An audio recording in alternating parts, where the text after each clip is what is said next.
Uh-huh. I just feel like I've been around the block, ripping up fantasy stock, working around the clock. Look at the view from the top. Researching rookies a lot? No, I just be listening to pods, yeah. One in particular, I'm just a messenger, let me just pass on the rock. Browning, brunning, pruning, pronouncing ain't what he's doing. What he's doing is not losing, but infusing you with new things. And there's Dennis the Bennett, yeah. The man is a menace, yeah. Building a dynasty, some of the finest things. Promise you, you won't regret it. Sly as a fox, cultured in pop. Give him his props. Here is a thought, here is a box. And you cannot compare them at all, so don't even try. Careful with the news, but when you use a take, I take up Tony Fire. I mean Dyer, because anyone else is a huge mistake. Whoa. Fantasy round table, fantasy round table. Yeah. Fantasy round table, come take a look at the crown, baby. Hey, fantasy round table, fantasy round table. Woo. Fantasy round table, come take a look at the crown, baby. Go.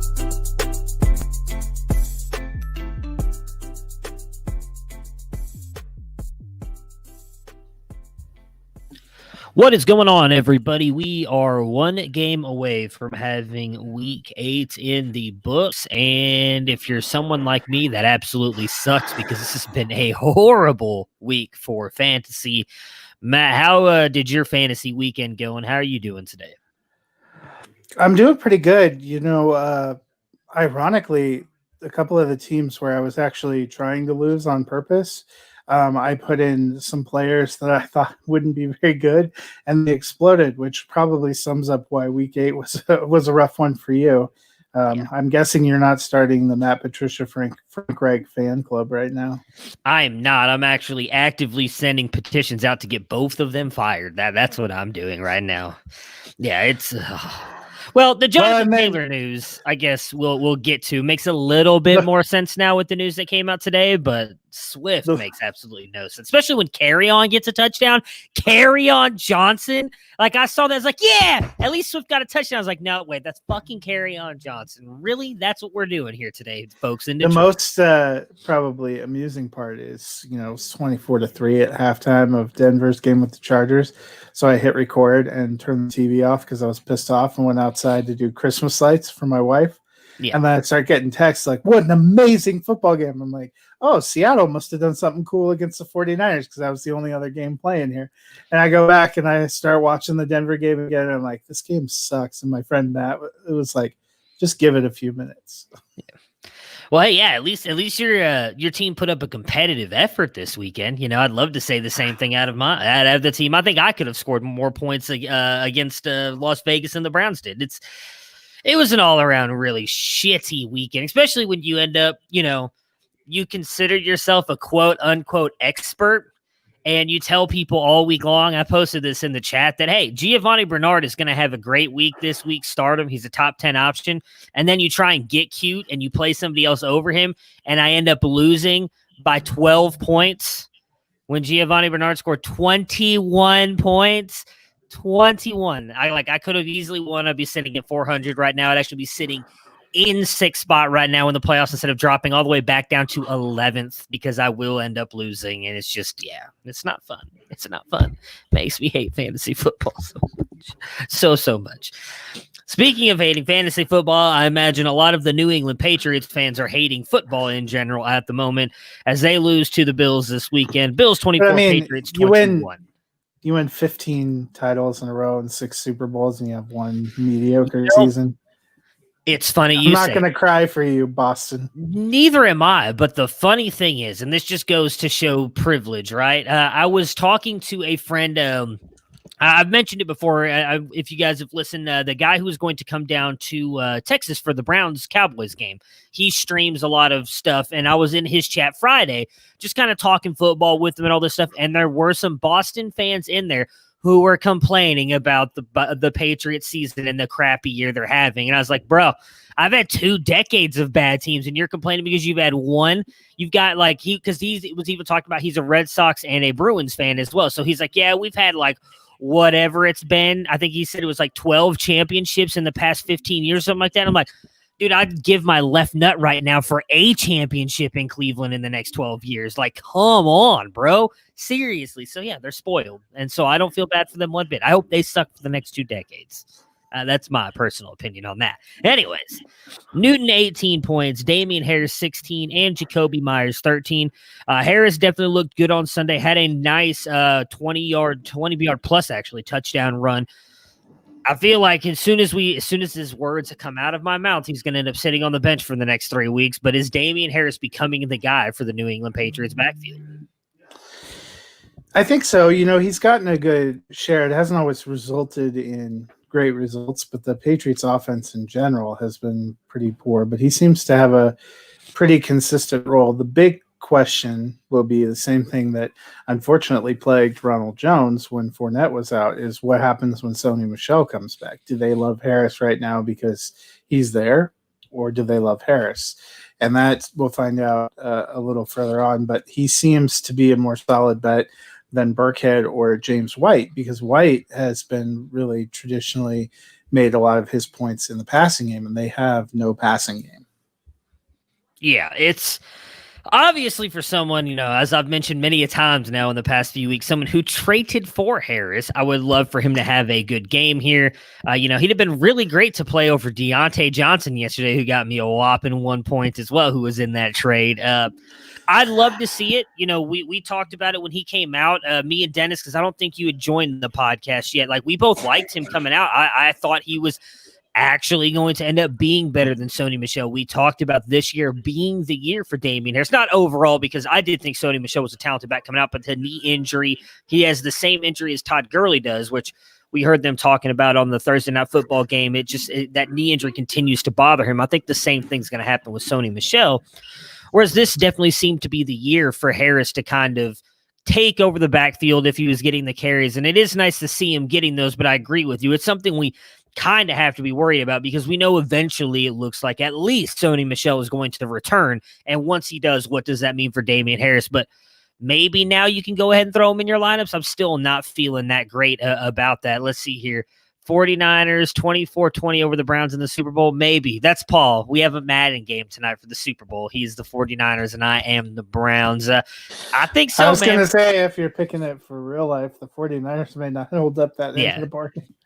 Yeah, you may be right, Paul. I'm not going to lie. I'm a little bit nervous. I always suck when I haven't played anybody yet. The first time playing him, I always tend to blow. That's why David killed me the first time we played each other. But we'll see. That'll be happening right after this podcast is over today. On the Bills side, Josh Allen, 12 points, Zach Moss, 20, Devin Singletary, 10, and Stephon Diggs, 15. The Bills' running game got going yesterday, and both backs look solid. Are you trusting either one of them moving forward? Yeah, I mean, they both looked good running. Both had in the 80-yard neighborhood. I think upper 80s, like around 86. But Moss got the 2 touchdowns, which kind of separates him from Singletary. And that was kind of the concern going through. It seemed like Singletary was getting a lot of between the 20s work, but Moss was a better shot at the goal line. The other goal line carry, of course, going to Josh Allen. So it was good to see them getting the running going. You would figure with the weather in Buffalo in November and December, they were probably looking to solidify their ground game. To me, it probably means I'm more interested in Moss as a flex right now. I need to see more consistently probably from Singletary before I'm throwing him out there.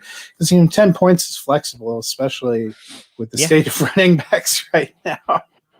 Yeah, it's I feel like, you were just kind of mentioning there, Moss is kind of the guy I want now at this point, because he's getting that goal line work. Like, he's going to, I want to say he's going to be vultured by Josh Allen, but we've really only seen it, 2 this year? I think he only has 2 rushing touchdowns. He doesn't have many. He came out and said earlier this year he did not want to run as much, and we've seen that even back in the beginning part of the season when he was throwing the ball a lot, he still wasn't doing a ton of running. Were you able to pull it up? I'm just guessing. Up right now. Okay, I'm going to say, I honestly have no idea. I know for sure he's got at least 2, and one of them came yesterday, but I can't think of how many more he's gotten off the top of his head.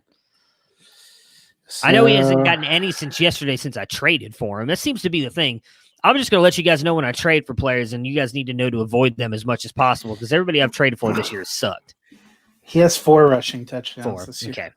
Gotcha. All right. So 4. That's not, he's about on track, because he had 8 first year, 9 the second year. He gets about 8 a year. We're about halfway through the season, and he's sitting on 4.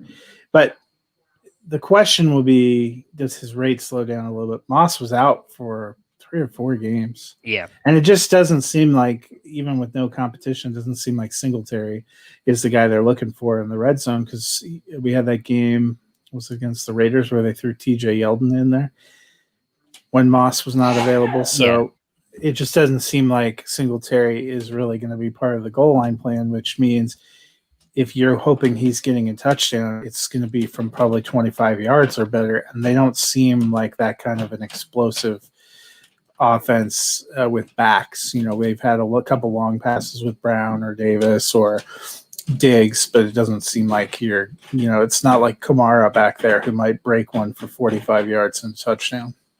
Yeah, I mean, I don't want to be mean, but I almost feel like you can almost count on that not happening for Singletary, but maybe once this year. He doesn't have that necessary home run speed that I would think of like with a Kamara, like you were just mentioning, that can break it from the line. So unless we're talking about he's on like the 20 or 30 yard line, I don't expect that to happen. Bengals and Titans in this one, 31-20. Tannehill, 17 points. Henry, 17. A.J. Brown, 12. Corey Davis, 26. And Jonnu Smith, just 4.9.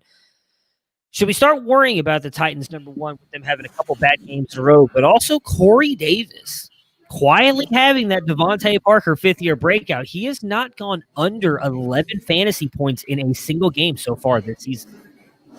Yeah, Corey Davis has been solid. And I think it was Friday when we were talking about it. He was the one that I thought could be a sneaky play out of the rest of that group. I'm a little concerned about the Titans. They've been starting slow in some of these games and having to try to come back. Their defense does not seem to be as solid as it had been in years past. And I think that puts a lot more pressure on them. They're still producing on offense. It does I am a little concerned about Jonnu Smith. I don't know if he's still a little gimpy, but he's been out there the past few games. They're just not getting the ball to him a lot. But Davis has seemed like a pretty steady play, even with Brown back and in action, and even with Henry running strong. Yeah, I mean, Corey Davis, we kind of, I feel like, we haven't really talked about him much, to be honest. I feel like at the beginning of the year, we all kind of joked about him having that fifth-year breakout, and it is kind of happening for him. It really is, and in all honesty, not any better time for him as well, with him being in a contract year. The Titans did not pick up his fifth-year option, so he will become a free agent, and he's been surprisingly good. I'm with you. He's kind of a guy that you can trust.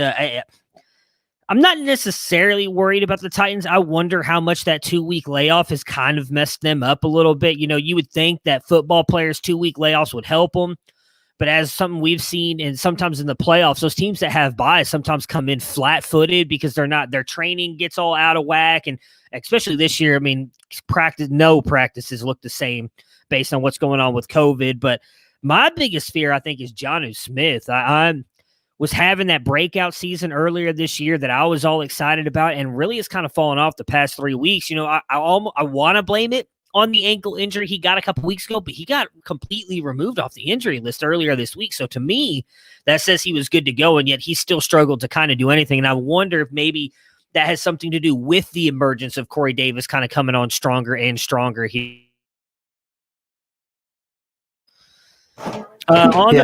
On the Bengals side here, Burrow, 18 points, Gio, 22, Tyler Boyd, 19, T. Higgins, 14 and 8, Jake Green, 3. Are the Bengals starting to figure it out offensively? It seems like Burrow has settled into a offensive groove here.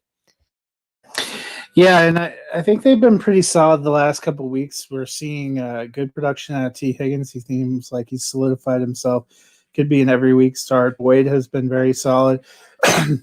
They didn't really miss a beat when they've gone to Bernard from Mixon the last 2 weeks. I actually almost think Bernard, with his passing efficiency, fits a little bit better with what they're doing. The interesting question is Green. We thought they might try to pump him up. That was the kind of their last game before the trade deadline. Didn't really seem to happen. We actually saw Dennis's boy Auden Tate get more involved, which could be just a sign that they're ready to move on from AJ Green, which has been the kind of visual all season long. But Burrow seems like he's getting comfortable. They've been at least a fun team to watch. I thought yesterday was a really quality win for him. Yeah, I mean, it was not a win anybody expected either. I think a lot of, I would have almost imagined everybody in both of our groups picked the Titans to win that game. I don't think anybody was really talking about the Bengals pulling that off. I mean, I said it on the Browns podcast that I do last week or 2 weeks ago, whenever they played the Bengals. I can't even remember right now, but they 2 weeks ago, Yep, 2 weeks ago. They've looked, I said then that I almost think it's not just the Browns that Burrow has looked that good against. He's looked that good against everybody. And I think a lot of that too comes out to the whole fact that he's, in my opinion, been like one of the best anticipatory throwers out of college. Yeah, and I mean, he's looked really good. He had 400 yards. I think it was a couple of weeks ago. Yesterday, going pretty strong. The Titans defense, if I'm a Titans fan, I think it looked like yesterday, we'll get to the Colts game a little bit later, but they moved up into a tie.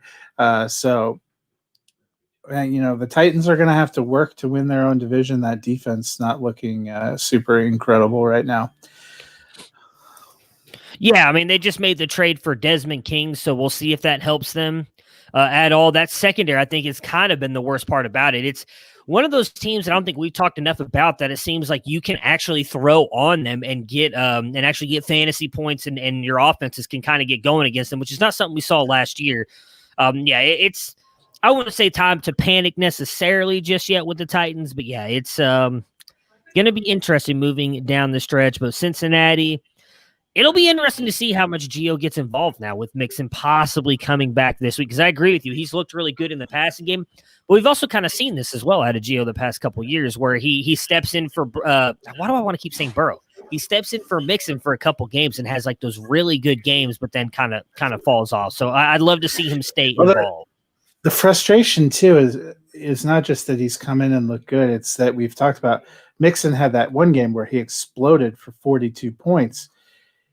But then we've had just a ton of games that have been, lower. It feels like when Gio steps into his place, he has a more stable floor. Yeah, I agree with you. Well, and I think a lot of that comes from the receiving game, because we don't see that much from Joe Mixon, where I think we can all admit that offensive line is beat up and just not good. So if you're not really getting a lot of rushing yards, which if you go and look, Gio's doing most of his work in the receiving game. He's not getting, I think yesterday only had 60 rushing yards. So it's not like he's doing a lot on the ground, but he's getting those receptions. I know last week he got I think it was a receiving touchdown as well against the Browns, or 2 weeks ago, whenever it was he started against the Browns, He got their receiving touchdown. And getting touchdowns. He's consistently been getting the touchdowns, which helps, I think, with a lot of things. Who has the better night tonight, Evans or Scotty Miller? Man, that's a tough one. I think Scotty. He just seems to be coming on with Brady a little bit more. I could see Evans, but with Godwin and AB coming on potentially, Godwin coming back and AB potentially coming on next week, and after kind of the lackluster couple of games where they haven't gotten Evans involved, I think they're going to make an effort to get him the ball tonight and to build him up so that he doesn't kind of get hung out to dry. Miller had a huge game last week. I think it's going to be more Gronkowski and Evans tonight, and I think they're going to run because the Giants are terrible. Yeah, the only thing that worries me about them is who is their cornerback that's actually kind of good. That's what I'm down 5. He's got Scotty. I've got Evans. Gotcha. Well, I mean, I hate to say this, Edits, but I'm kind of rooting against you as well, because I'm up 12 going up against Evans tonight with nobody. So I'm kind of hoping Evans doesn't do anything. I'm up 17, and my boss has Scotty Miller and the Buccaneers defense, and I have nothing. So I'm hoping Scotty Miller turns in a bagel. I'm sorry. Yeah, I mean, the crazy thing is I could see either one of them. That's the thing, because Evans, I just don't see him doing, I don't see him getting some 5 to 7 catch 100-yard game. It's going to be something where he gets you 2 touchdowns and 30 yards. It just seems kind of be where he's at right now. But for fantasy scoring, that could be. Oh, right. Yeah. For fantasy, That's amazing. But that also worries me because I kind of feel like that's also where Gronk is kind of becoming down in the red zone as well. So is it a Gronk game or is it an Evans game? And whoever it is going to kill the other one. So it's hard for me. Bradbury covering Evans. That's who I was about to bring up. Bradbury will be on Evans, and Bradbury has been the one good part of the Giants defense. They haven't had anything outside of Bradbury. And they have said that he's going to be shadowing Evans tonight. So that does worry me a little bit. But Evans is, as much as I like to hate on Evans, it's good. We haven't really seen any receivers get stymied by the Giants opening week. Johnson and Juju were both fine. When Dallas played them, all three Dallas receivers made huge plays against the Giants. When they played the Eagles last week, Fulgham and Ward both killed the Giants. So Bradbury might be their best guy, but I haven't seen him exactly take away anyone. We'll see. I think it could happen. He's the reason I dropped Evans in my rankings this week. Oh, the offensive just downpour, just like the snow and ice and sleet that came down in Cleveland. The 16-6 win for the Raiders here against the Browns. I was going to say the Raiders weren't that great either. Oh, it was horrible. It was just a bad game all around. Carr, 12 points. Jacobs, 12 points. Hunter Renfrow, bullshit, 12 points. He should have only had 6 points. That was not a touchdown. And Darren Waller, 7 points in this one. I talked about it on Friday. I mentioned it again on Twitter for the people who were following me because there's a lot of people talking about a Aguilar-Carr stack. I said not to do it. I get that a lot of people don't believe weather changes NFL games that much, and I agree, except for when winds are 40 miles an hour. They got up to 48 yesterday in Cleveland. That does affect even the Josh Allens and Patrick Mahomes of the world that can throw it 100 miles an hour. Wind is a big effect when it comes to throwing the ball, and we saw that yesterday. The biggest thing for Oakland was their offensive line was just punishing the Browns' defensive line on almost every run in the second half.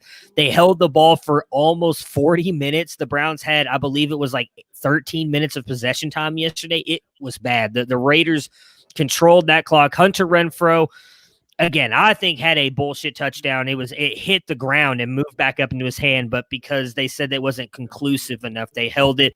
Regardless, Jacobs does look, I would say, okay in this game. The Browns better. He really kind of came on late when the Browns, they were just defeated at that point. So they were beating him up. There were a lot earlier in the game. I thought actually, much probably to your chagrin, Booker looked better than Jacobs at times in that game, and Rashard had. I actually like Booker. Oh, did you? Okay, I wasn't sure if you liked him or not, but he actually I thought looked better at times yesterday until the end of the game when Jacobs really started breaking off some big runs. I think Booker might be better than Royce Freeman. I will tell you that.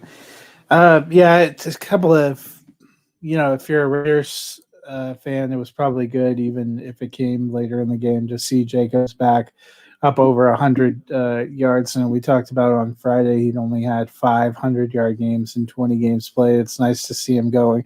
Browns have a better defensive front. I was a little surprised they couldn't get Aguilar the ball at all, but I feel like with the Raiders receivers, anytime you think you've figured it out, they're about to screw you, because just about the time you give up on Hunter Renfrow, he has a game like that, and then you're like, well, maybe he's the guy.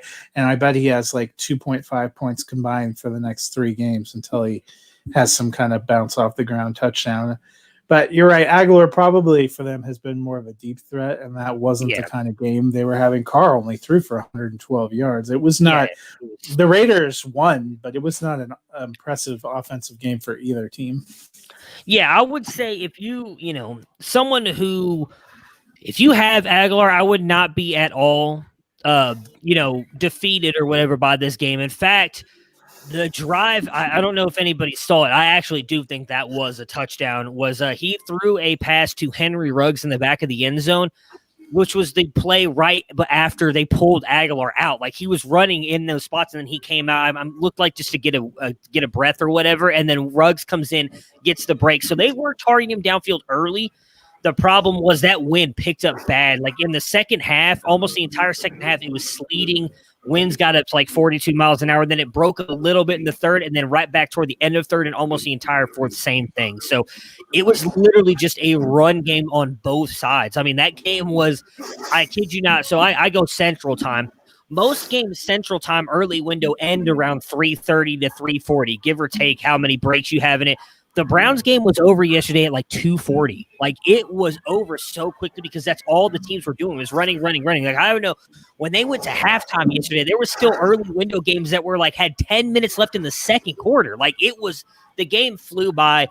Renfro, I'll say I would not buy into that at all. It was a very fluky touchdown, and they lined it up perfectly. It was a very quick slant. I want to say it was like 5 yards out. He just quick slant right to the end zone, and Carr he hit him with a fastball right in the chest. Again, I still don't think he caught it, but outside of that, he was not involved really in the game much. They were really kind of targeting Waller a lot, and then it was all Jacobs. So it sounds like for the Browns, obviously tough. Kind of just a tough day. It was probably the game where you most missed Chubb, because if you're just trying to ground and pound, he's probably a better ground and pounder than Hunt. Here's the bad part, I think, for that game. And this is why, if anybody follows me on Twitter, they saw how pissed off I was after that game. Like, I am happy that we are sitting at 5-3 going into the bye, but we outplayed the Raiders yesterday. We should be 6-2. There was a lot of bad drops yesterday. Landry had the drop touchdown. Harrison Bryant had the dropped not dropped. He caught it and then fumbled it, which gave the Raiders their first set of points to go up as well on us. I think they went to 6 at that point. Njoku had a crucial on the drive that ended up allowing the Raiders to drive down the field and score. The Browns got into the red zone. Baker Mayfield hit Njoku on a 6-yard out, and it literally hit Njoku right in the chest, and he dropped it. That would put them into the thing. And then maybe the Raiders still go down and score, but likely at that point, because Cody Parkey, this was the third quarter, Cody Parkey was kicking into the good side of the field where he had already made a field goal. So that at least that point they go up 9. And then even if the Raiders go down, it's still 16-9. So you have a better chance of going down and scoring. But Browns had a lot of crucial drops. But yes, that yesterday was the first game that we really missed Chubb, because while I love Hunt and I'm glad that the Browns signed him, I think he's, you go and look at his stats. I saw a lot of Browns fans complaining about Hunt. He's been the top 5 rusher in the NFL since Chubb went out. He's been good. He's just not the same kind of runner as Chubb. Chubb breaks some of the runs that we saw Hunt could not do yesterday. Hunt's more of a finesse runner. Chubb is that downhill power runner with speed. So, and I'm going to be honest, I think we missed Odell a lot yesterday too. Odell is one of those guys that you can also get, as we saw in the Dallas game. Odell is one of those guys that you can find a way to manufacture touches him that can make that big play that ends up winning you the game like he did against Dallas with that run. I think they could have done the same thing yesterday, but we didn't have him. So yesterday was that first game. I think that they really missed Chubb and OBJ, and it cost them. It cost them big.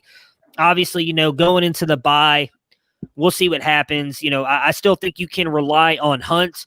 I'm a little bit down on Jarvis right now. I want to see what happens with him coming out. This is the third week in a row he's had multiple drops, and I think some of it has to do with the rib injury, but I'm a little bit worried about that. Do you think Chubb comes back week 10? I do. Stefanski's already been talking about, they've all along expected him to be able to come back and start practicing this week. And I do think they're not looking at this from a fantasy perspective, but from the NFL side of the Texans having such a bad rush defense, I think that's the game that they want to get him out there. I don't think he'll come back and be 100% you're right back as the lead guy. I do think it'll be probably still a 60-40 split with Hunt. Hunt's getting the 60 the first game back, but I think that they will plan on having him back in week 10 there against the Texans. So from the most disappointing game of the day for you to the second most disappointing game of the day. Yeah, I hated watching this game. I'm not even going to lie. And I had it up on my laptop, and I was just extremely frustrated. Colts win this one 41-21. A 62-point score here, and Jonathan Taylor and DeAndre Swift, who I think are the best running backs on both their respective teams, do absolutely nothing. It's just ridiculous. On the Colts side here, Rivers 22 points, Hines 21, Wilkins 20, Taylor 5, Trey Burton 10, and Jack Doyle 9.8. Is a big day for the running backs here. Obviously, Taylor not that big. Are you worried about his production going forward? I will say, going into today, I was. We've talked about it for a couple weeks now. Frank Reich, I just feel like is just just toying with us at this point. But then he came out and Phillip Rivers both came out in press conferences or something today talking about the fact that he actually had an ankle injury yesterday, which is what led to him not getting as many touches. So makes a little bit more sense now why Wilkins was out there so much. I know we have a good friend on the show here, Tony, who is a massive Colts fan, and we were talking in the group chat, and he didn't even know why Taylor was not getting touches there. And I will say some of it did seem fluky. There was the one touchdown, I think it was in the third or fourth quarter, where they had Taylor in there, and for whatever reason on that play, the Lions just hit all the holes, nothing. Taylor couldn't go anywhere, and then on the next play, it was like the parting of the Red Sea, and Wilkins was able to get into the end zone because they pulled Taylor out. So leading into this game, Taylor was getting more touches than anybody else. Wilkins had kind of become a non-factor the last 2 weeks. So I do want to believe that the ankle injury was the cause, but I'm also not 100% sure I'm going to believe that. They've been using 3 running backs. So I mean, first of all, let's toss out Hines. He's going to have these games every once in a while. He had one week 1. It was a good game opportunity. He got a couple of touchdowns. Okay. The split between Taylor and Wilkins, let's hope maybe the ankle injury had something to do with it. But also, if we're talking about production going forward, this team has already had its bye week. Yep. So what is that, if he's got an ankle injury that's limiting his touches, are we going to see more of a split for a few weeks? How long? Their offense got 41 points yesterday. They haven't been that efficient, in a lot of the games. So he's not always the greatest bet for touchdowns. He hasn't seemed like a great bet for 100 yards. I like the talent, but this is a weird offense to watch. And I don't know if they have a true identity. We've talked about how T.Y. Hilton has almost no fantasy value anymore because of this offense. Pittman came back yesterday, didn't do a lot. They hit both tight end. They hit 2 tight ends, neither of which was Mo Alley Cox, who looked like the guy for a while and now has just disappeared. This is a team where they have like 12 skill position players, and they're all going to be involved every week. And good luck figuring out who it's going to be. It seemed like Taylor was at least getting a lion's share of the carries. That wasn't even true yesterday. We'll have to see.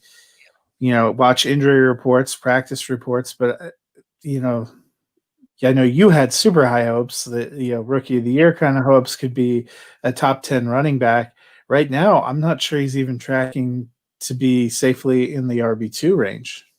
That's what I was about to pull up, because I know coming into this week he was sitting at 11 or 12, so he was still all right in there, and I had him at 12, and I just think he's too talented to say he won't, but the touches does scare me, and I'm with you. I think we have to pay attention to the practice reports and the injury stuff this week, because if they end up coming out, say, Friday, and like, hey, Jonathan Taylor's a full go, his ankle's fine, I think you still have to start him. He's too good. But at the same time, I think I'm downgrading my hopes on him being that RB1 that I was hoping he could be every single week, and maybe more of like a middle tier RB2 at best right now. Because if they're still going to work in Hines or Wilkins, it's going to kill his value. And Trey Burke. Well, the only reason, to be somewhat optimistic is the position more than any year in the past has been a dice roll.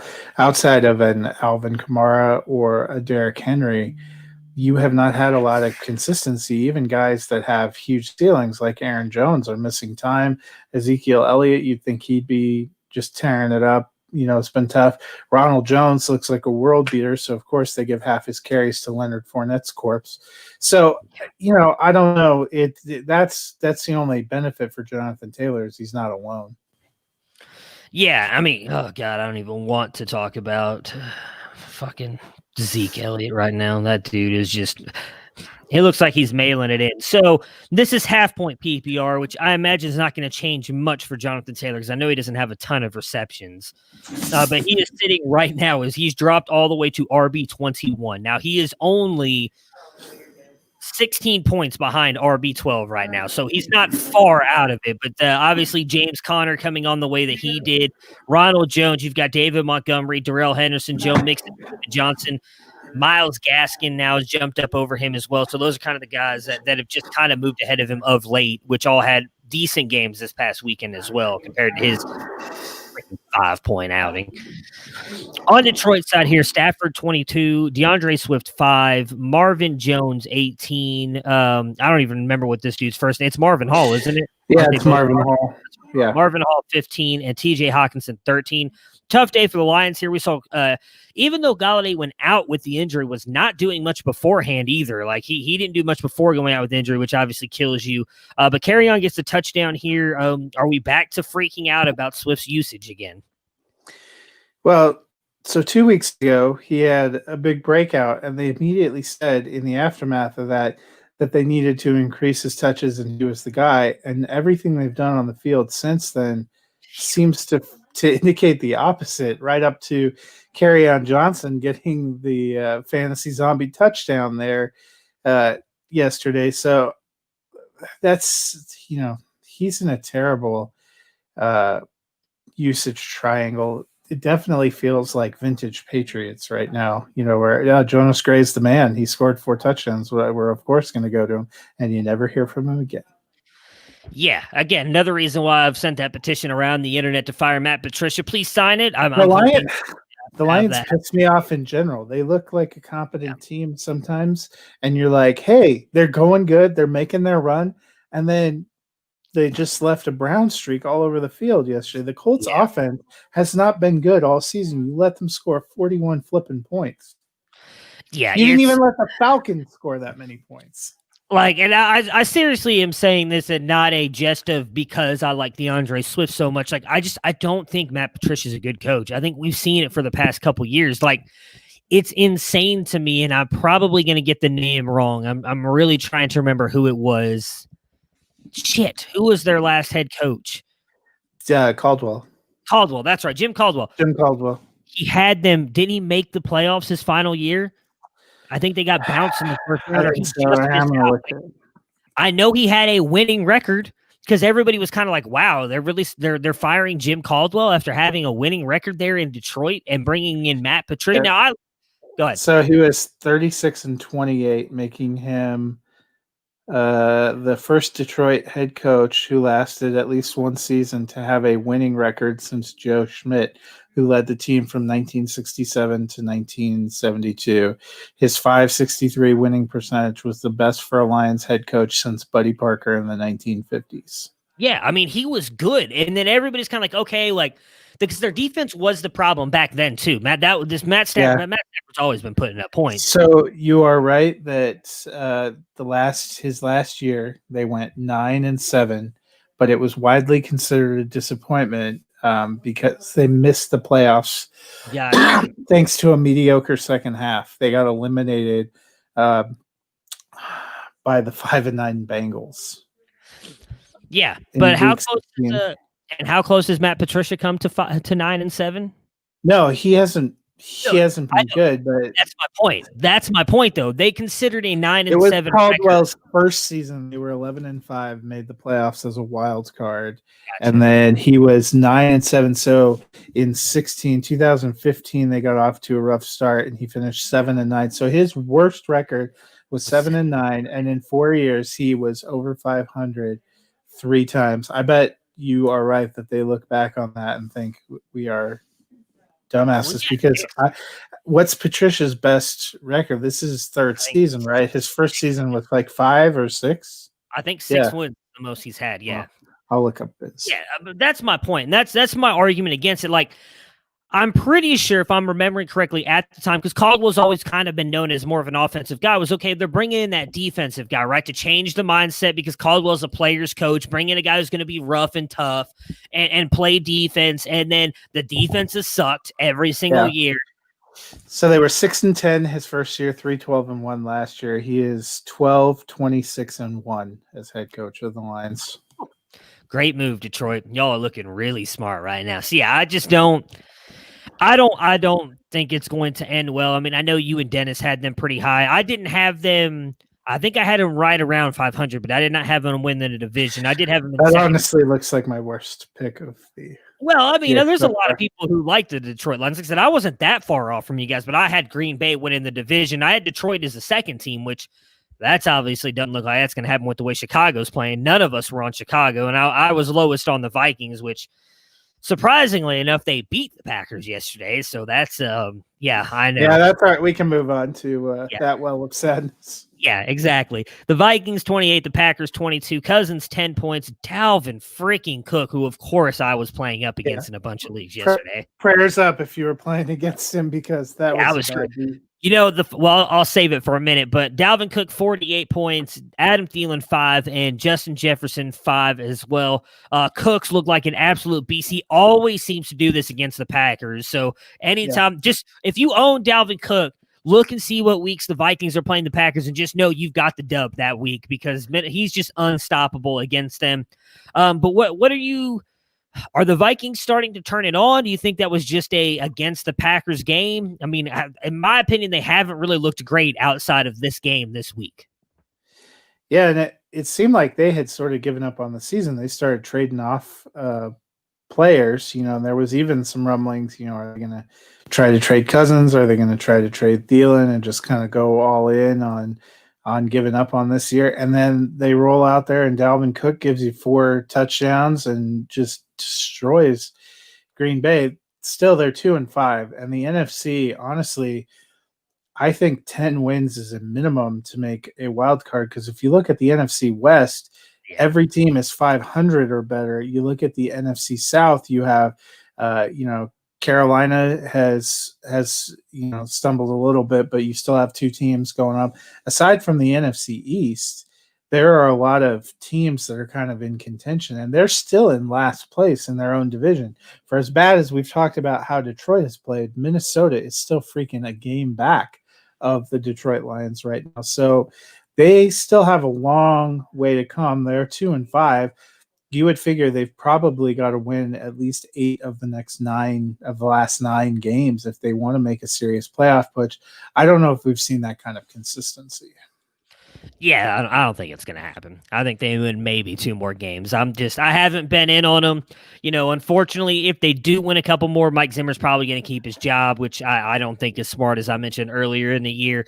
Dalvin Cook, though, I mean, just props to him. I think that's what killed Dillon and Jefferson, too, so I wouldn't panic about those. Well, they didn't have to pass. I mean, if you're running for – and that was the thing. Cook got a receiving touchdown down by the goal line, which is bad luck for the receivers, but he ran for – I think 170 yards and 3 touchdowns. Yeah, you don't need to throw 150 all-purpose yards. He was ridiculous. Yeah, I mean, he got the screen pass that was a 50-yard touchdown. Because I was watching it happen, and I was throwing stuff around my house because I was playing him in my main dynasty league, and I had Adams going off in that game. So I was like, all right, here we go. This is what I need. And then Dalvin Cook's doing everything. I was like, you got to be kidding me! What the hell? So yeah, it was not a fun day. On Green Bay side here, Rodgers 22 points, Jamal Williams 18, Devontae Adams 30, and Robert Tonyan 12 points. Adams goes off again, but the supporting cast just isn't reliable. Do you think the Packers make a trade this week? We did see finally Equanimeous St. Brown out there, had a big drop in the end zone, but did make a big key 3rd down catch as well that ended up leading to them getting a touchdown, which was kind of surprising to me because we don't see Rodgers trust those guys that much, but clearly outside of Adams, they just don't have a lot producing.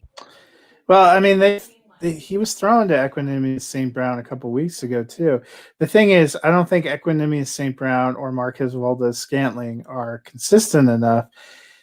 The question is, they have some players coming back potentially from injury. Obviously, Jones gives them a lift, but we have seen Jamal Williams be a fairly steady fill-in, so I don't think they have gotten a 0 production from there. So are they content to wait for Lazard and think that that's going to make enough of a difference? Or there have been rumblings for last week that they're looking at Will Fuller or somebody like that can take the top off the defense that might actually be a player. My concern, I guess, if I was watching the Packers, is just what you mentioned. Rodgers seems to take a really long time to kind of develop that trust and rapport. And just because you trade for a big name receiver doesn't mean he actually throws him the ball.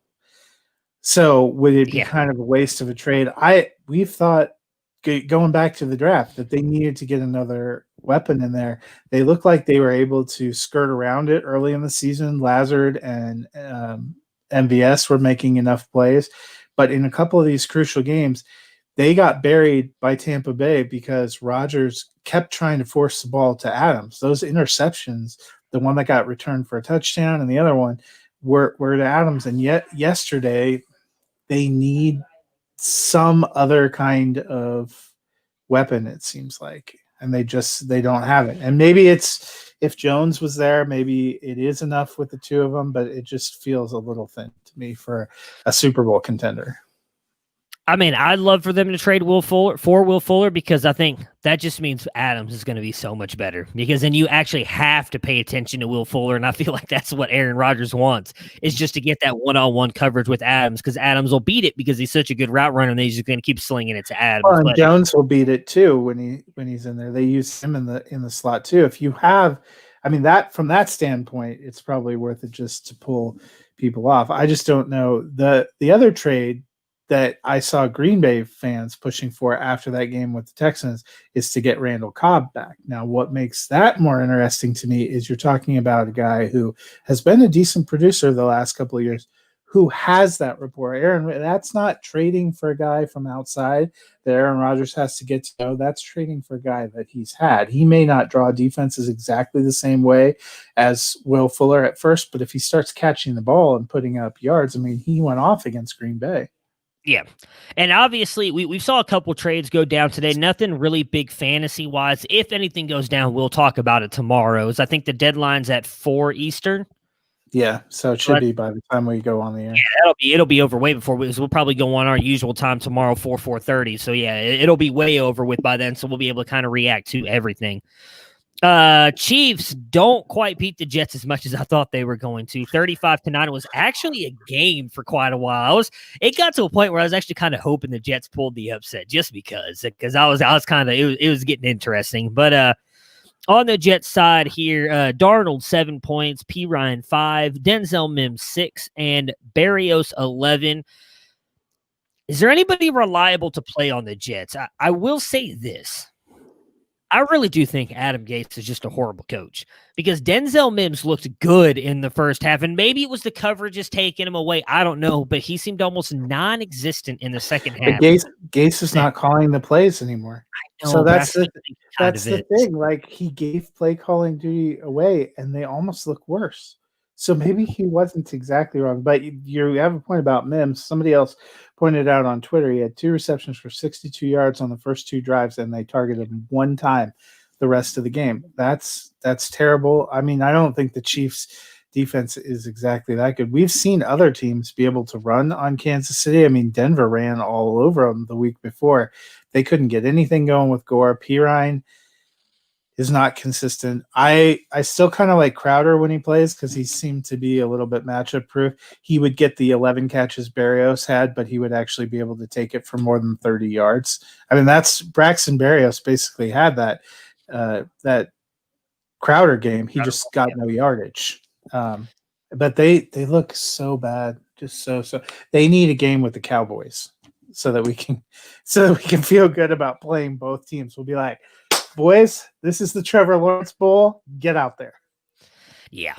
I'm with you. If Crowder's out there, he's the only one I'm trusting. Outside of that, Mims has looked good. I'd like to see him continue to get more involved in the offense, but at this point, I don't think you can trust him. Do you have to wonder if maybe he has a little bit of a limited route tree in the offense because he missed so much time too? Maybe there's only certain plays that are working, and he hit a couple of those plays, but it didn't look good on a couple of those. That was the only other thought I had, not to make excuses for a coach.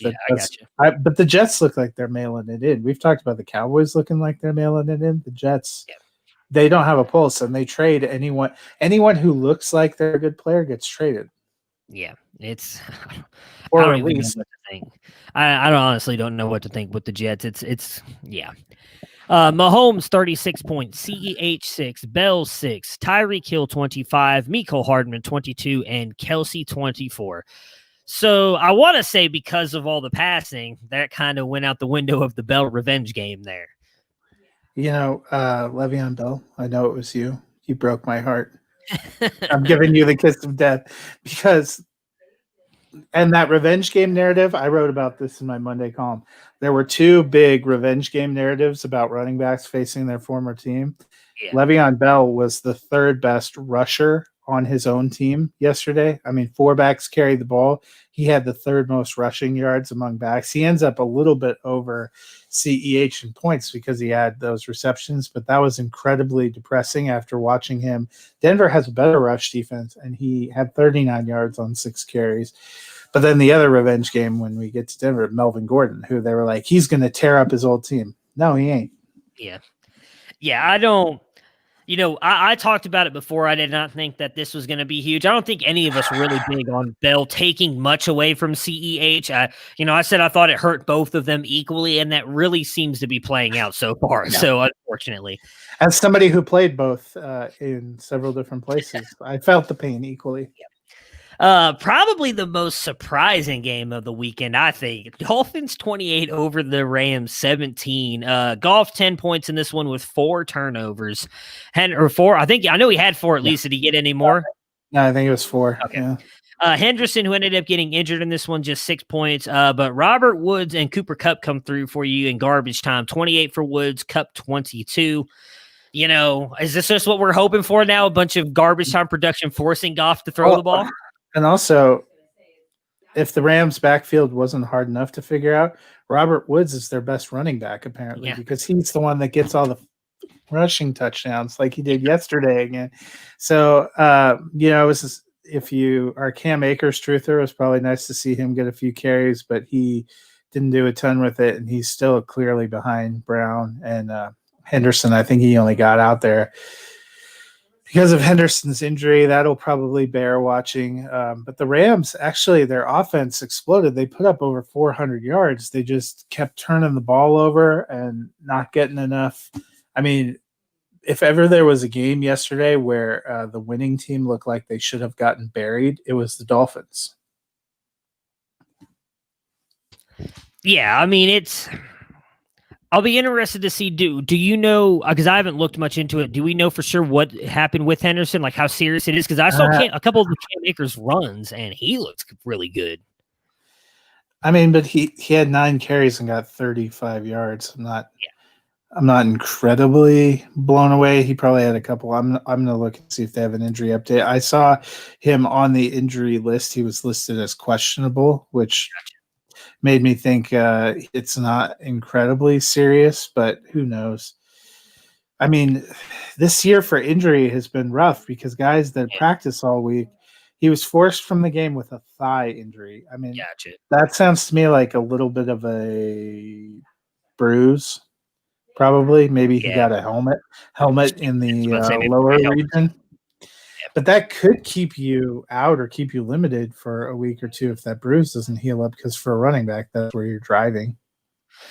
On the Dolphins side, Tua 5 points, Myles Gaskin 13, and Devontae Parker 7. The Dolphins win, but Tua really didn't look that good. Like I know he had his first passing touchdown, which was cool to see. I saw a lot of people hyping that up. I don't think it was that great of a throw. Like Parker was really covered on it was that. The 3-yard pass to Devontae. Yeah, I mean, Parker really was one catch, 3 yards, touchdown. That's his 7.3 points, guys. But hey, pump the kid up. No, I'm happy for him. I'm happy to see him on the field, obviously playing football. As I know you are too. We talked about that. It was cool to see him get his first touchdown. But we talked about it Friday too. We weren't expecting a huge game from him against this Rams defense. I think next week is going to be. And the Rams fight themselves so much. Yeah. Oh yeah. They had all the turnovers. The Dolphins scored a defensive touchdown, and they had a huge kickoff return touchdown. So the offense didn't really have to do a lot. But that I saw everybody, Tua comes out and wins in his first game. He might be the best of the 3. I'm like, not based on what I saw. It's not Justin Herbert's fault that his defense couldn't hold a fart against the wind. And it's not Burrow's fault that his defense is also putrid and plays in a tough division. Those guys have put up some incredible numbers and are not the reason their teams aren't winning. Tua was not terrible, but he wasn't the reason the Dolphins won that game. Yeah, and again, I'll give him a game. I will say that Herbert and Burrow did come into the year fully healthy, so they don't have anything to worry about. Tua is coming off a very serious injury, the hip injury in college, obviously. They get the Cardinals next week, which is not necessarily a defense that scares you. So that is a game I'm looking forward to. Browns don't play this week, so that might be a game that I kind of tune into and watch a little bit, see how much Tua looks better. I talked about it, I think, Tuesday or Monday last week or whatever it was when we found out Tua was actually going to be starting. They play the Chargers in a couple weeks. That'll be a fun game to watch him going up against Herbert here, kind of two of the rookies. But yeah, excuse me. I'm not going to take too much out of this game because I do think the Rams defense is a really good, one of the better ones in the NFL. And you have them going up against a rookie quarterback who's really literally getting his first start. So I did think it was neat. They had all the pregame, like Ryan Fitzpatrick wore a Hawaiian shirt and, obviously was a little bit blindsided. We know how hurt he was, but he's been such a classy teammate. That was kind of fun to see. Yeah, he always has been. I think that's kind of what bothered everybody so much when they saw that happen because, like we had talked about, he was playing so good. Even we talked like, this makes no sense what they're doing right now. But, I mean, props to them. They won the game. They're in the playoff hunt. So, which it seemed like. So, I don't know if you saw the report where they said the plethora of picks that the Dolphins have going into next year is one of the reasons they wanted to make the switch, which to me is like, hey, we're not actually trying to win. We want to keep building in the draft. And it's like, it feels like my fantasy team. I told you where I wasn't trying to win. And I look and I'm like, why do I have 160 points? Well, I think like the GM's probably doing.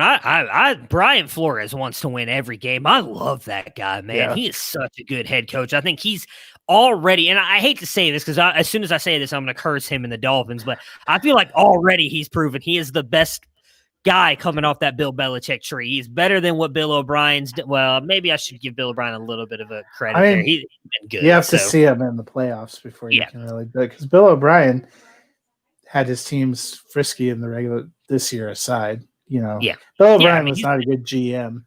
Yeah, he was a horrible GM. He was a good coach. Yes, I will admit that. Steelers-Ravens. Steelers win 28-24. Big Ben, 15 points. James Conner, 15 points. Chase Claypool, 13. Juju Smith-Schuster, 13. Deontay Johnson, 1. And Eric Ebron, 14. Steelers have a lot of, I'm sorry, this dude, it's a different injury every week, man. It's driving me crazy. But that's not really what people think of when you say that phrase. Well, that is true. Well, it is for me, though, too, because I can't quit him, even though I know he's hurt every single week and he sucks, and yet I still put him in my lineup. And 1 point, man. Come on, 1 point. It was looking like he was going to get a bagel all the way through. He got that catch late. Yeah. You know what the worst part about that is, too? I don't know if you've seen it. Have you seen the replay of the Chase Claypool touchdown? Mm-hmm. So if you watch the beginning part of the play, it looks like it's supposed to be a wide receiver screen to Deontay, and he's wide open. Like there's one player over there that Juju blocked, and it looked like he could have taken it. And then they throw it to Chase Claypool in the back of the end zone. I was like, I fucking hate you, Big Ben. I hate you so much.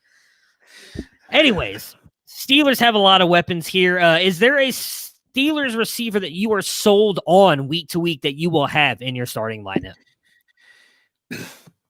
I still think you're starting Johnson and Juju. He actually was the best receiver yesterday. Take away Claypool's touchdown. I mean, Juju, it was not a huge passing game. The other thing is Ebron. You have to throw him in there. We have not had the dimension of consistently having a huge pass catching tight end there. They are using Eric Ebron. Ben seems comfortable with Eric Ebron. Running back has seemed to sort itself out. It seemed like after the first week there was, is Benny Snell? No. It's James Conner. James Conner's looked good. James Conner's looked durable. James Conner's looked tough. So that seems to have settled itself out. But you have 4 guys among the Steelers that could get stuff in any given week. I'm with you that I still think Johnson probably, he's probably the one we're going to continue to have the highest ranked. Until I'm purposely going to rank him as the last one every single week now. You don't know how to quit him. I don't know how to quit him. But it was a tough matchup. The Ravens don't have a bad secondary, so they probably were more focused on him, which which allowed some other guys to go off. But it's not a Devontae Adams situation. We haven't reached that point where they have a alpha wide receiver and that's who they're going to. It isn't like how it was when Antonio Brown was there, where Brown had lesser games, but you knew he was always going to be the first choice. I don't think there is a clear-cut first choice right now, and that's the issue. Like what you're talking about, if AB is out there wide open on a wide receiver screen, Ben's not looking anywhere else. He's not noticing who else is open and throwing it down the field. But here, he likes Johnson, he likes Claypool, he likes Juju, he likes Ebron, he likes winning. And that's for them, it's been a successful formula. It's a little bit like the Rams probably. They want to win games. We want to win fantasy games. So we want you to feed our guy. They want to win games, so they're looking for the best play, and that's it's going to happen occasionally. I'll have to look. I honestly haven't done much looking into this game at the moment, but coming into this game, when he's been healthy, Deontay Johnson has been the guy. He's been the guy with the most snaps, getting the most targets. I do think it goes back to what I said beforehand. He's injured so much, and I think that's what's kind of making him possibly not be the guy anymore. And we saw it earlier in that game. I want to say it was toward the end of the first quarter, he came out because they were evaluating him for a hamstring injury. And at that point, you were right. He had the 0. And I was like, you have got to be shitting me. Like, seriously? Oh, my God. Did you just see Jamal the Williams? post? Yeah, I was about to bring that up. I didn't see Jamal Williams. I just saw Kittle is out for weeks. Yeah, 8 weeks. That came out like 2 hours ago. Yeah, I thought you knew that. I'll bring that up with the San Francisco 49ers thing. Yeah, no. So, yeah, I still am going to believe in Deontay. He's got to stay healthy if he wants to be able to produce. Before we get to Baltimore, just came across, I'm sure some people have seen it already. A.J. Dillon was the Packers player that tested positive for COVID. He has, however, been in close contact with Jamal Williams. So now he is likely going to go on COVID IR, but he has not tested positive as of yet, was the report that just came out. So hopefully he'll be okay. Might just be one of those things where they keep him quarantined up until game time next week. There is thought that Aaron Jones will be back next week as well, so it may not matter. But they are saying Aaron Jones has not been in contact with those two, but Jamal Williams, and it was a linebacker was the other guy. I've never honestly even heard of him. Deontay Johnson got 3 targets yesterday, 8 for Juju, and he caught 7 of them, so pretty efficient. 9 for Claypool, he caught 5 of them. 5 for Ebron, he caught 4 of them. Well, yeah, but again, I think some of that goes to, I think Deontay was out almost the entire second quarter. Like, he had that hamstring injury, and they came out, and then I honestly thought he was done for the game. And then he came back into the third quarter, and I was like, okay, cool, he's good to go. And then, like, as you saw, just nothing. And I think the injuries, it's causing the inconsistencies on the field, and it's making, as you mentioned, Big Ben go, you know what? I can rely on Juju. I can rely on Chase Claypool. Why am I going to keep going to this guy if he's not going to be on the field? So for A.J. Dillon, is that the first positive result he's produced this season for the Packers? Yes. So supposedly this happened yesterday. That's why he wasn't in the game. I guess he tested positive, or maybe it was after the game. There was a lot of talk yesterday at some point that the Packers had a positive test, but nobody knew who it was. And then it came out this morning at like 5:00 that it was A.J. Dillon. And then the report just came out a couple minutes ago that it was NFL could have a 16th postseason if it loses. Wow, that would be interesting. Okay. What?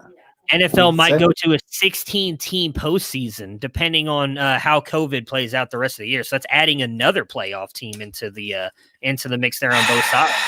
I don't like it. Hey, you know what?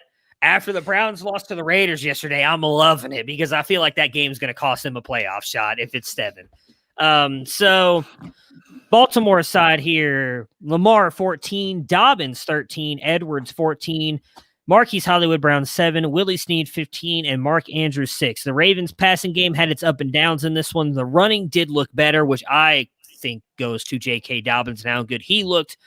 Do you think we are starting to see Mark Ingram getting phased out? Yeah, and they're talking about him being out for a few more weeks. I saw some report that he won't be back until after week 10. So you're talking about at least 2 more weeks probably.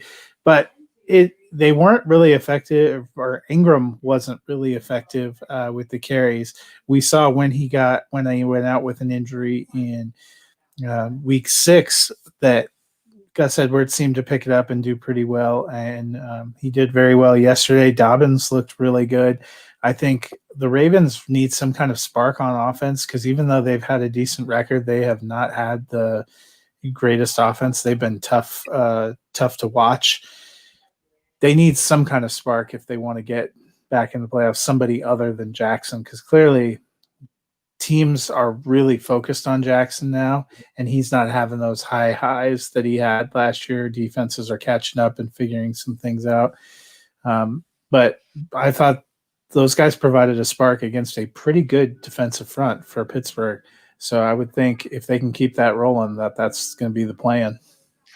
Yeah, like I said, I talked about it on Friday. I thought possibly coming out of the bye week that Dobbins could get that run. Now, Edwards looked really good yesterday, too. I don't want to take anything away from Edwards, but I like the way Dobbins looked. I'm with you. I think they need a spark, especially in that run game, to kind of help them out. And Dobbins and Edwards can do that for them. Next up, obviously going to your thing here, the comeback. Game of the day. Of the ages, the Broncos winning 31-30. Herbert 21 points, Justin Jackson 17, Pope 14, Kelly 3, Keenan Allen 21, Mike Williams 21, and Hunter Henry 7. Joshua Kelly was the fourth highest scoring running back for the Chargers Sunday. Is he stay away now? Have we finally seen kind of Justin Jackson kind of asserting himself in that backfield? So first of all, I feel like I have to apologize to Dennis because when he asked for our lineup advice, I told him he should play Guyton because Mike Williams sucks. And apparently Mike Williams heard that and looked pretty good yesterday. Well, Jalen Guyton was the guy who was meant to get the ball when it got intercepted. So they said during the broadcast, I don't know how much you watched this, that I watched most of it. That the Chargers head coach had told the running backs they needed to step it up or he would find somebody who would. Justin Jackson looked pretty strong running the ball, had some nice passing plays. Kelly did not look very good when he was in there, and Troy Pope they put in started looking pretty good, doing some stuff. Kelly being the fourth highest scoring running back on his own team is definitely a red flag. And I would say he's had some rookie woes. He's had some issues in the past couple of games, and it certainly seems like they're kind of going away from that. They said they needed to provide a more balanced attack for Justin Herbert, and it certainly seemed like Jackson and Pope were getting it done in a pretty good tandem. Yeah, if you've got Jackson, I think, which is funny because everybody ran to the waiver wire to get Kelly, but Jackson seems like he's going to be the guy moving forward because it honestly looks like we may not see Eckler back. Like, I haven't heard anything about him being back at practice or anything right now. So I know it's supposed to be 8 weeks, right? How many has it been? Yeah. It's probably been 4 or 5 now at this point. It was probably back in week 2 or 3 that it happened. So you're looking at it's probably been longer than that. You're looking at 6, 7 now, but we haven't heard anything. I haven't heard anything positive on Austin Eckler. So it'll be interesting. And at this point too, I'm going to be on why rush him back? You're not going anywhere, unfortunately, with the way your defense is blowing leads. There's no point in rushing him out there to just possibly hurt it even more. Just take your time getting healthy. Let Herbert kind of grow with this offense and come back at it next year. Anthony Lynn may not be there next year, but the rest of the team, I think, I don't think they should fire Anthony Lynn, even though they're playing hard. Oh yeah, you can tell that they like Anthony Lynn. He's not aggressive enough, in my opinion. Like in that Chiefs game when it's 4th and 1 in overtime, dude, you got to go. You cannot give Patrick Mahomes the ball back on a punt. I know your defense has been playing well. That was in the first 3 quarters before Patrick Mahomes stormed back to take it and almost beat you guys. You've got to go. There's games you've got to go for. Same thing with who did they play the weekend? Yesterday, Tampa Bay? I think they played Tampa Bay. They did the same thing. They got super conservative, and you can't be conservative against these good teams. They got really conservative yesterday too. They were up 24-3. Hence why I have outdoor Christmas lights already on November 1st because I happy wife, happy life. She wanted to do the Christmas thing, and I'm like, well, Denver has killed me, so I'm going outside for an hour. Yeah. Yeah, so that's my only complaint about it. I like Anthony Lynn a lot. I do hope that he keeps his job, but obviously they've got to get stuff fixed with that defense. I saw it. It was like the last 4 games that they've lost has been their defense has given up they were up 17, 26, 21, 17. It's ridiculous how bad that defense. And then I think 21 because they lost 24-3 yesterday. There's been a whole host of offenses that are fun to watch that cannot hold leads. I mean, That was Thursday night. I almost choked on my water when they flashed the stat. Atlanta is 1-3 this season when going into the fourth quarter with the lead. And you're like, dude. Yep. Denver side here, Locke, 19 points. Lindsey, 15. Had a great, 50-yard run, right? 55, right double nickel. I love Lindsey. Gordon, 10. Hamler, 10. Judy, 11. Deshaun Hamilton, who we all, I think, thought was left for dead in this offense, 18 points yesterday. Fant, 11. And Albert, 7. Obviously, a huge comeback here for the Broncos. I think in all honesty, a statement win for Locke, who has been kind of shit on all year this as this year as well. Is Albert O becoming a weekly option at tight end? And who do you have between Lindsey and Gordon the rest of the season? So for Albert O, yes, I actually ranked him this week. I don't know if you did. I did not. I had him ranked because he was college teammates with Locke, and they had really good chemistry in college. They want to use kind of a multiple tight end formation. When Alberto was injured kind of the first part of the season, we saw Jake Butt moving in there. We saw them go into Vanette. They really like those big tight ends, and Alberto is a huge target in the end zone. He got several targets in the end zone. He came down with that one incredible catch for a touchdown. He actually drew pass interference on the play that set up the touchdown to KJ Hamler. So I like him a lot. Rest of season running back. I have said all year I thought Lindsey was going to be the better running back. I was bummed that he got hurt week 1 and missed some time, but Melvin Gordon has been okay at best and disappointing for a lot of the time. He's very touchdown dependent. Yesterday they were talking about it being a big hype up game for him playing his old team. They got the same amount of carries. Lindsey had a lot of burst, a lot of lift. If you listen to the players that were interviewed afterward, they said Lindsey's 55-yard touchdown run, which if you watch the replay was incredible. A defender was about to meet him in the hole, and Lindsey slid and went through the back door, broke a couple of tackles and took off. They said that was the spark they needed to light a fire under them. You're not getting those kind of plays from Melvin Gordon. He's been okay at times. He's had some okay games because he got some touchdowns and because he's been the only guy sometimes. So props to him for his durability.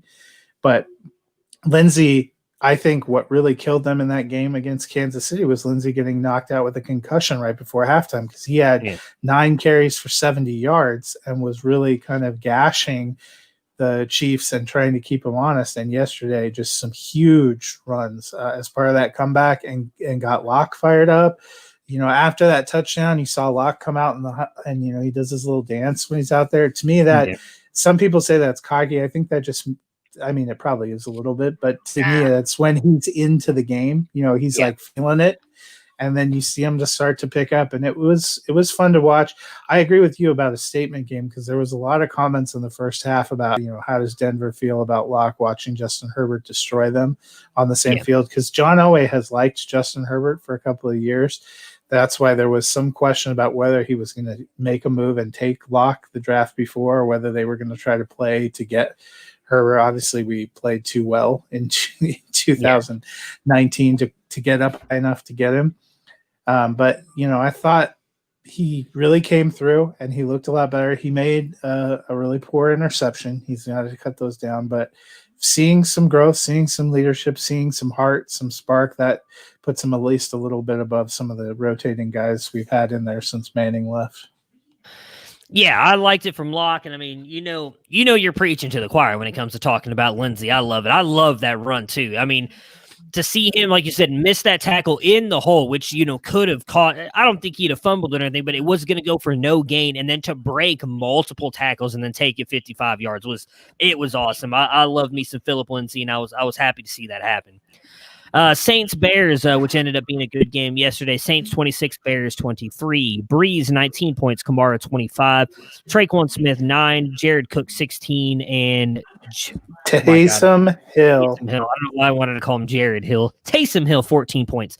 Josh Hill is their other tight end. That might have been who you were thinking about. Saints are missing a lot of receivers here, but keep finding ways to get it done. Kamara is on pace to set all kinds of receiving records at the running back position. Is he making his way into being an MVP candidate? Yeah, to me, the Saints need to keep winning because they went through a little bit of a rough patch, and I think when you're middle of the pack or when you're not in contention, it's really hard for those individual performances to rise up into that MVP discussion. But they're working their way back up toward the top of the NFC South. They've quietly put together a strong stretch. They're 5-2. It's going to be a huge Sunday night game in Week 9 when they play the Buccaneers again, because that was a really fun battle. But you think about who the Saints have not had. Michael Thomas, we've seen him in one game all season. He's given you 2.9 PPR points all season. Emmanuel Sanders hasn't been there. They've missed a lot of other guys. We've seen at times Breeze has looked a little bit of his age, maybe like he's closer to the end than we had hoped. But Kamara has been there rock steady, running the ball, catching the ball, making plays. He's helped will them to a couple of these victories. And I think that is the kind of thing we're praising Russell Wilson for right now. That is the kind of thing we should be praising Kamara for. Yeah, I'm with you. I'd love to see him kind of get into that discussion, because to be honest, nobody else really pops up into my mind to be a front runner. Patrick Mahomes isn't having that great season. Lamar Jackson isn't having a great season. Those were kind of the two I think everybody was leaning towards. Allen really fell off. Russell Wilson's the one I didn't think of. Russell Wilson probably, though he had the bad game last week. He would still be my number one right now. Yeah. Well, I don't even know that I think it was a bad game. His defense just... Well, he threw the 3 interceptions, one of which that cost him, but I'm with you. I'm saying bad game in what he's done so far this season. That's the one bad game he's had. Outside of that, he's been absolutely amazing. So yeah, he's definitely the one. I think Allen was in that discussion, but he's fallen off. He's played his way out of it. And Tannehill, they were talking about for a while, he's really played himself out of it. There's no one person to me on the Steelers that you would elevate. Yeah. So Russ is up there. I just feel like Kamara has steadily had an incredible season that we just aren't talking about as much in that kind of way. On Chicago's side here, Foles 16 points, Montgomery 12, Allen Robinson 20, Anthony Miller 15, Darnell Mooney 17, and Jimmy Graham 3. Foles was getting his receivers involved here. Do you think this is the passing game coming together, or a Saints defense that still has not quite figured out how to stop the pass? Yeah, the Saints aren't the greatest against the pass, but I did think it was encouraging that Nick Foles, A, realized he had wide receivers, and B, was able to get them the ball. If you've held Anthony Miller for the last 3 years in Dynasty, you were probably putting him on the block first thing this morning. Trying to see what you can get for him. I don't know. I would like to see them keep it up. I wonder if Robinson being borderline, whether he was even going to go all the way up to Saturday when he got cleared, gave Foles a little bit time to focus on Mooney and Miller because they were getting them involved a lot early in the game. It was nice to see him going. Consistency will be the key. Chicago's offense, it's a shame in some ways for them that they lost yesterday, because I thought they actually looked better than they have in some of these big games they've won.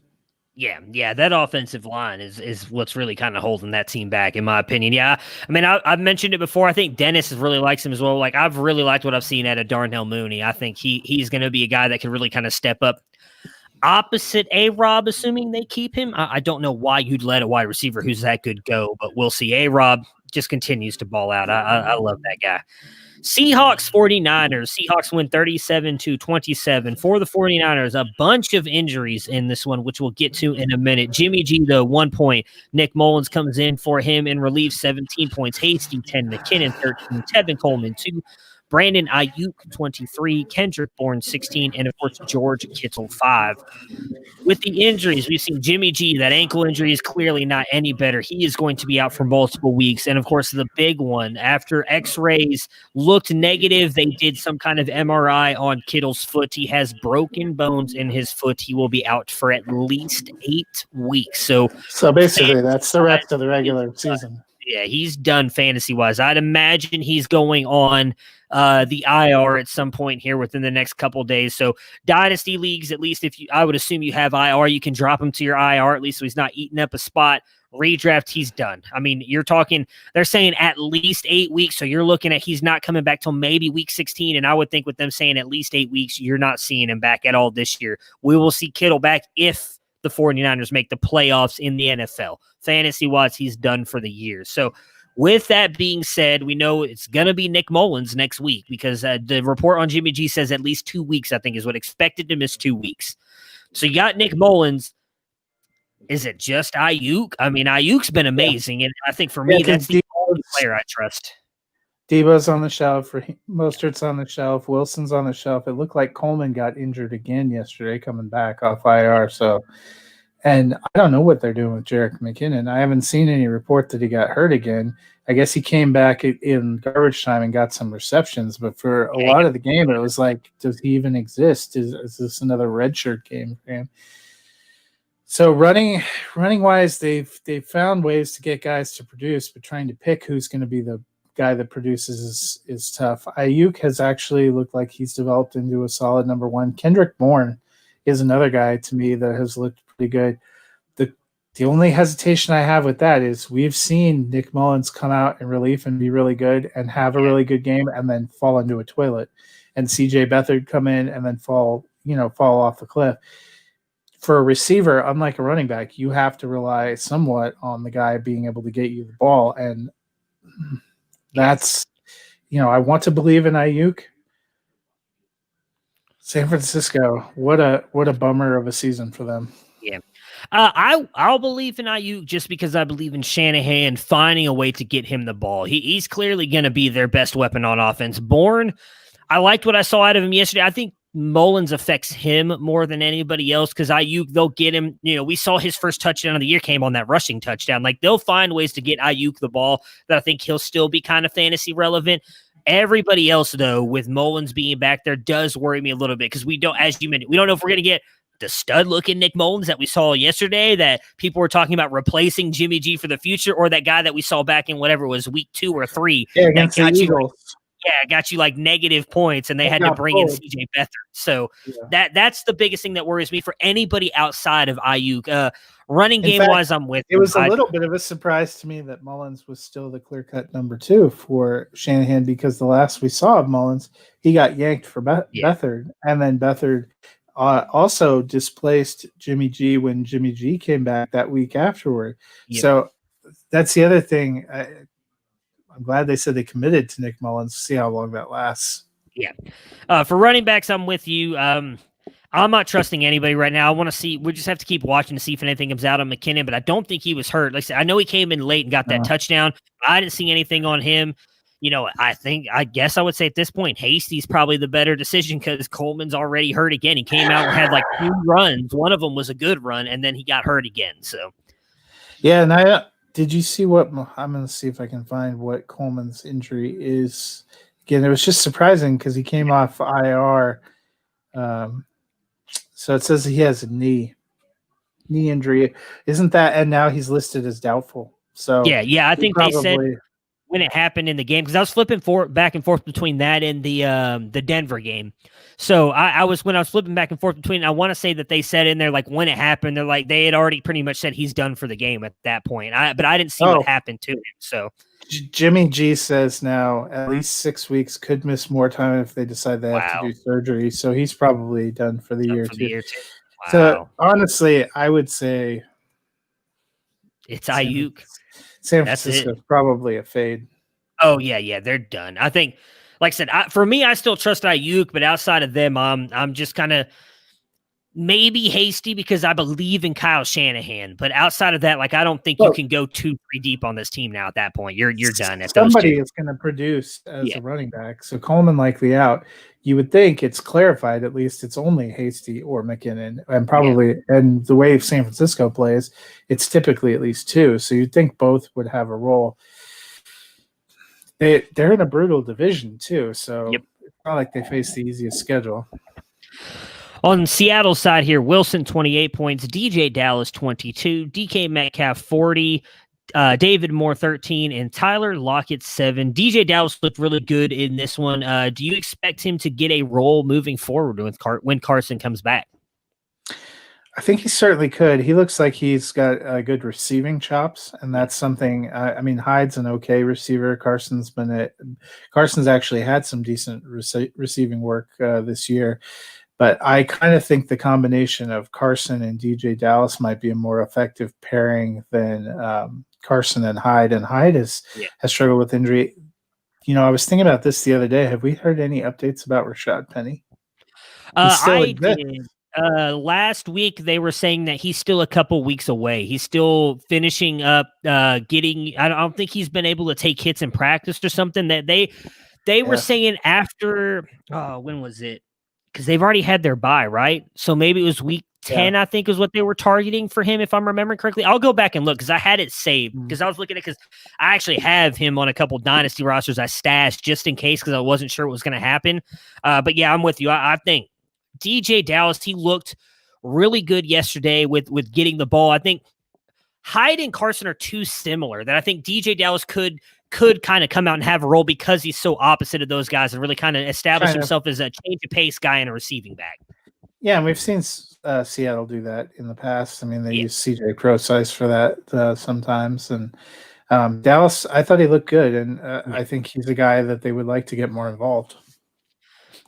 Speaking of Dallas, they lost yesterday, which was kind of expected, I guess. Eagles 23, Dallas 9. DiNucci 5 points, Zeke Elliott 8, Tony Pollard 8, Michael Gallup 13, CeeDee Lamb 8, and Amari Cooper 1.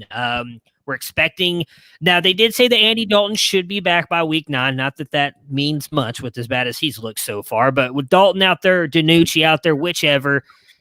Honestly, I am fading all Cowboys. I mean, I hate to say this because I love Zeke. I think he's one of the best running backs to ever play at Ohio State. He just looks like he is disinterested out on the football field, which is extremely disheartening.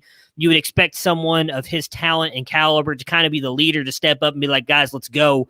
We got to do this. And he just doesn't seem to care. I watched the game yesterday. They were kind of talking about it on air, how, I mean, to me, Pollard looks better running the ball right now than he does. Yeah. Pollard's hitting the holes. He's looking explosive. Zeke just kind of looks like he just grabs the ball, takes his 2 yards, falls down, gets up, does it all over again. He just doesn't look like the same guy to me. Wide receivers, Gallup has the good game last night, but next week it could be Lamb. Week after that, it could be Amari. I'm not trusting anybody, unfortunately, for this Cowboys team, which sucks compared to what we saw at the beginning of the year with this team. Yeah, the air just seems to be kind of out of the tire there in Dallas. And, you're right about Zeke, but I think it's some of the other guys too. At the end of the game when they're trying to run hurry up, he hit Amari Cooper in the hands and he kind of dropped it and then walked back to the huddle. It feels like a team that feels deflated. And to me, that's an incredibly grim sign for Mike McCarthy. If you've lost your team halfway through your first season, which it's certainly, they don't look like they have a lot more lust for football than the Jets right now. Yeah, it's been bad. I will say on Amari's side, though, Amari's kind of always been that way. If he's not involved early in getting his, he kind of turns into a little Pouty McPowderson over there. That's another reason why I've never really liked him. Eagles side, Wentz 8 points, Scott 9, Travis Fulgham 19 points, and Jalen Reagor in his first game back, nice touchdown, 13 points here. Sort of a quiet game here for the Eagles. I think most of that due to just the horrific play by Carson Wentz. But Fulgham looked good. I think if you picked him up on your waiver wire, congratulations. You've gotten yourself, in my opinion, a wide receiver too for this year and moving forward. The Eagles have clearly fallen in love with this kid. And Rager's first game back, I thought, looked really good. What was your takeaway from the Eagles? Yeah, first of all, Carson Wentz, finally we put you back as a quarterback one. If there was ever a day where you're going to give us 30 points, it's against the putrid Dallas Cowboys. Way to fist all of your all the people rostering you yesterday. Thanks for that. But yeah, I thought Fulgham continues to look good. I thought Reagor looked good. They got him involved early, got the touchdown. I think that's it. That's a hopeful sign. That actually could be the future. And if they kept Greg Ward, he's been not too bad as a little slot receiver too. Eventually you figure they're going to get tight ends back. Goddard was back, still working him back in there. Eventually you would think maybe Miles Sanders looks better. That Sunday night team said it was basically a tale of two teams going in opposite directions. The Eagles kind of look like they're getting healthy and rallying at the right time. And, that looks potentially to be the case. 6-7 wins might do it in the NFC East. So they certainly seem to be tracking a lot better toward that right now than they were a few weeks ago. Yeah, I mean, they'll hopefully get Miles Sanders back this week, which will help out that run game some. But Fulgham and Rager have looked amazing. Even as bad as Wentz has been, they're still producing by getting the touchdowns and catches and yards. It'll be interesting to see what Rager does coming back. He was obviously my number 2 wide receiver coming out this year. I still like him a lot. Still think he's got a lot of upside. It was great to see him back out there on the field. That'll do it for me and Matt today. We've got obviously the Giants and the Buccaneers tonight, so hoping for a good game there. We'll be back tomorrow to recap that game, talk about any of the trade stuff. Hopefully we get some interesting fantasy pieces moving around in that one, and we'll talk about waiver wire targets as well. Until tomorrow, everybody, good luck if you have players going tonight.